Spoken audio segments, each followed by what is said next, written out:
আসসালামু আলাইকুম রহমতুল্লাহ বরকাত।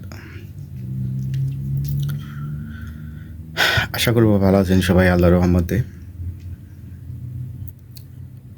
এটাই তো আমাদের আশা, সবাই বাংলাদেশে যারা থাকি সবাই মিলেমিশে ভালো থাকি, একে অপরের সাথে মিলেমিশে থাকি। কিন্তু ঘটনা হচ্ছে, আমরা বাংলাদেশের স্বাধীন একটা দেশের স্বাধীন মানুষ, এই জিনিসটাই তো এতদিন জানতাম আমরা, তাই না? তো স্বাধীনতার এই 53-54 পরে এসে আমার মনে হয় সেই বাংলাদেশের স্বাধীন মানুষ এটার বলার কোনো অবকাশ নেই। আমরা একটা নিকৃষ্ট জাতি, আমরা একটা প্রতারক জাতি। মানে প্রতারক জাতি তারা যারা মুক্তিযুদ্ধের সময় মুক্তিযুদ্ধ করেছিল, যারা মুক্তিযুদ্ধে অংশগ্রহণ করেছিল। এই কথাটা কেন আসলো জানেন? একটা বিষয় হচ্ছে,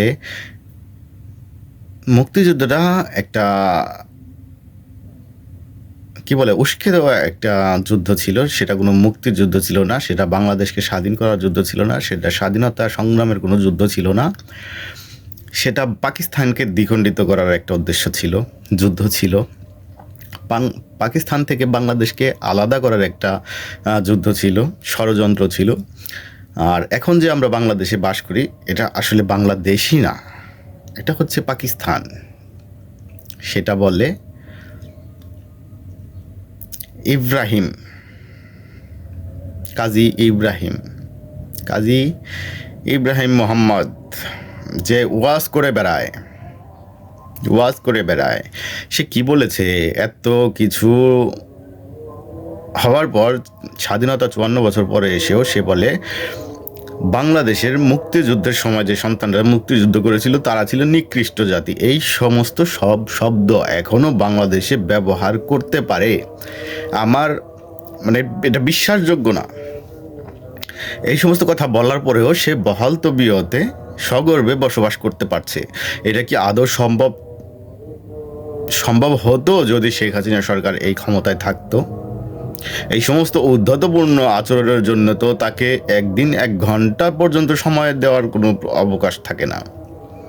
সঙ্গে সঙ্গে তাকে রাষ্ট্রদ্রোহতে মামলায় তাকে জেলে পাঠানো উচিত ছিল, অথচ সেটা তো হলোই না, হবার কোনো সম্ভাবনাও নেই।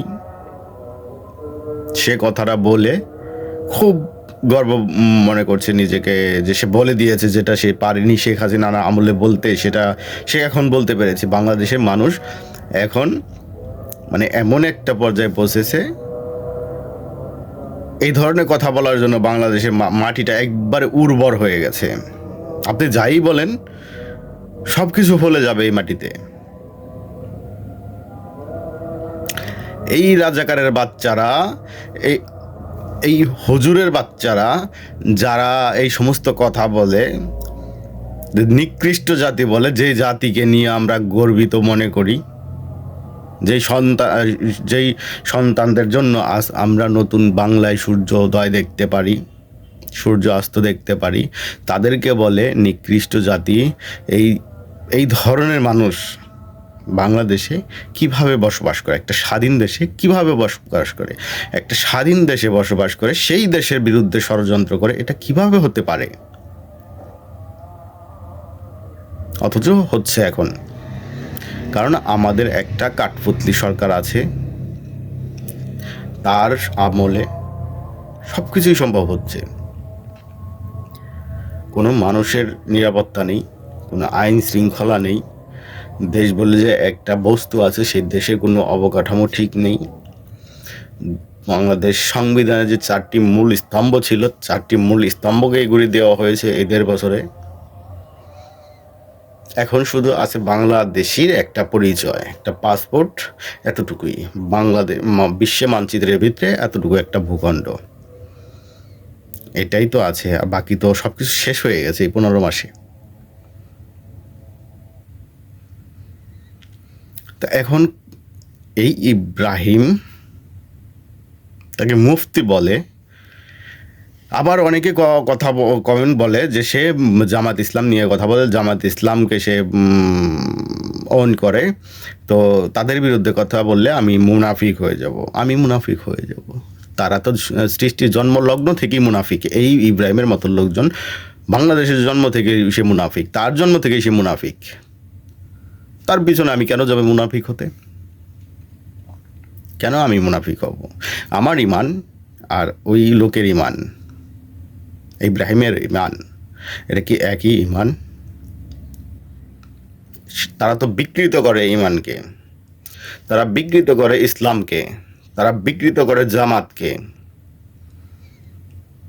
তারা বিকৃত করে নবী রাসূলকে। আমি তো করি না, আমি কেন করব? আমি আবার নবী রাসূলের নামে কোনো কটূক্তি করি না, কোনো খারাপ চিন্তা ভাবনাও করি না, কোনো মন্তব্য করি না। সে তো করে।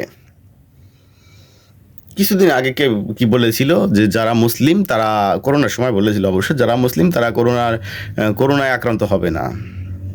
কি বলবো, কবুতরের বিষটা দিয়ে সে করোনার ভ্যাকসিন আবিষ্কার করে ফেলেছিল। অথচ ঢাকা মিরপুরের মসজিদের ইমাম সাহেব প্রথম করোনায় আক্রান্ত হয়ে মারা যান। এই ধরনের মুনাফিকি কথাবার্তা, এই ধরনের মুনাফিকি আচরণ, এই ধরনের মুনাফিকি কার্যকলাপ, অথচ আমি তার পিছনে যাব, না গেলে পরে আমি মুনাফিক হয়ে যাব। এটা কি সম্ভব? নতুন নতুন মাসালা আসা শুরু করছে। তবে যাই হোক, একে নিয়ে বলার মতো কোনো রুচি আমার নেই। আওয়ামী লীগ সপক্ষে শক্তি ছিল, কোনো একটা ষড়যন্ত্রের কারণে তারা দেশ থেকে বাহিরে চলে গেছে। আমি যতটুকু মনে করি বিএনপিও তো আওয়ামী লীগের মতোই বাংলাদেশ স্বাধীনের পিছনে সেক্টর কমান্ডার হিসেবে কাজ করেছিল। তাদেরও তো এই বাংলাদেশের সার্বভৌমত্ব রক্ষা করার একটা দায়িত্ব কর্তব্য আছে। তো আজ যখন ইব্রাহিমের মতো মানুষ এই ধরনের কথাবার্তা বলে, তাদের বিরুদ্ধে অ্যাকশন নেওয়ার একমাত্র কাজ তো আর আওয়ামী লীগের না, আর বিএনপির তো কিছুটা আছে। সেই দৃষ্টিকোণ থেকে দেখতে গেলে বিএনপি তাদের বিরুদ্ধে কি করছে? মির্জা ফখরুল ইসলাম আলমগীর একটা বক্তব্য দিয়ে সে নিন্দা জানিয়েছে। এই ধরনের কথাবার্তা যা বলে তাদের প্রতি নিন্দা প্রকাশ করছি। এখানেই কি আপনি ক্ষান্ত? এটাই কি আপনার সর্বোচ্চ লেভেলের ভালোবাসা দেশের প্রতি? এই ভালোবাসার জন্যই কি বাংলাদেশের মানুষ প্রাণ দিয়েছিল? আপনাদের এমন উদ্ধতপূর্ণ আচরণের জন্য আজ বাংলাদেশে এই ধরনের কথাবার্তাগুলো বলার সাহস পাচ্ছে এই মুনাফিকি শয়তানগুলো। আপনারা আছেন ক্ষমতা নিয়ে, এখন নির্বাচনের কি বলে সব কিছু রেডি হয়ে গেছে, আপনারা সেই নির্বাচনে অংশগ্রহণ করতে যাচ্ছেন, এখনও কোনো ঝামেলায় জড়াবেন না, না হলে তারা জামায়াতের লোক, তারা আর সরকার মিলে আপনাদেরকে কোনো স্পেস দিবে না। এটাই ভাবছেন, আপনারা স্পেস আসলেও পাবেন না। বাংলাদেশের মানুষ স্পেস তাকেই দিবে যে মুক্তিযুদ্ধের সপক্ষে শক্তিকে সাপোর্ট করবে, সপক্ষে থাকবে, যে মুক্তিযুদ্ধের সার্বভৌমত্ব রক্ষায় অংশগ্রহণ করবে, কাজ করবে, তাদের মধ্যেই থাকবে। জামাত ইসলামের তো ভুলেও বাংলাদেশের মানুষ কখনো জামাত ইসলামকে নির্বাচিত করবে না। আর আপনারা বিএনপি যারা করছেন, বিএনপির দলের সাথে যারা সংযুক্ত আছেন, তারাও ভুল করছেন এদেরকে প্রশ্রয় দিয়ে। আপনারাও কিন্তু এর খেসারত দিবেন। বাংলাদেশ মানুষ কিন্তু আপনাদেরও নির্বাচিত হতে দেবে না শেষ পর্যন্ত। কারণ হচ্ছে এই সমস্ত আচরণকে আপনারা প্রশ্রয় দিচ্ছেন। এখনো শক্ত হাতে দমন করুন এই সমস্ত মুনাফিকি শয়তানগুলোদের। এখনও সময় আছে, শক্ত হাতে দমন করুন, তাদের বিরুদ্ধে অ্যাকশনে যান, লম্বা সময় ধরে এদের বিরুদ্ধে একটা আন্দোলন গড়ে তুলুন। এদের মতো শয়তানগুলো যেন মুখ থুবড়ে পড়ে যায়, আর কখনো উঠে কথা না বলতে পারে, বাংলাদেশকে এই ধরনের, বাংলাদেশে বসবাস করে এই ধরনের কথাবার্তা বলতে না পারে, সেই দিকে আপনারা দৃষ্টি ঘুরান। তা না হলে বাংলাদেশের জনগণের দৃষ্টি ঘুরে যাবে। জনগণের ভাইব বুঝতে হলে আপনাদেরকে এই সমস্ত ঘটনাগুলো কালেক্ট করতে হবে, তাদের প্রতি আপনাদের অ্যাকশন দেখাতে হবে। এটা কিন্তু শেখ হাসিনার একার দায়িত্ব না, আপনাদের দায়িত্ব ছিল। শহীদ জিয়াও ছিল স্বাধীনতা সার্বভৌমত্ব রক্ষার একজন বীর প্রতীক। শহীদ জিয়ার আদর্শে যদি আদর্শিত আপনারা হয়ে থাকেন, তার আদর্শ তো কোথায় গেল? আর আপনাদের কার্যকলাপ, আজকের আপনাদের কার্যকলাপ কোথায় যাচ্ছে? সো আপনাদের প্রতিটি পদক্ষেপ হোক স্বাধীনতার পক্ষে, স্বাধীনতার সপক্ষে, বাংলাদেশ রক্ষার পক্ষে, বাংলাদেশের মূল 4 নীতি রক্ষার পক্ষে। আপনি যেই দলেরই হন, সবার এই দৃষ্টিগুলো, এই ঘটনাগুলো পর্যবেক্ষণ করে তাদের নিজ নিজ জায়গা থেকে পদক্ষেপ নেওয়া উচিত। বাংলাদেশের মানুষ সব দেখছে, সব বুঝতে পারছে। নির্বাচনের সময় তারা উত্তর দিয়ে দেবে ভোটের মাধ্যমে। ইনশাল্লাহ বাংলাদেশ দীর্ঘজীবী হোক। কারো সম্ভব না হলে ইনশাল্লাহ বাংলাদেশের জয় বাংলা, জয় বঙ্গবন্ধু বলার জন্য আবার আওয়ামী লীগ প্রত্যাবর্তন করবে। ইনশাল্লাহ জয় হবে। জয় বাংলা, জয় বঙ্গবন্ধু।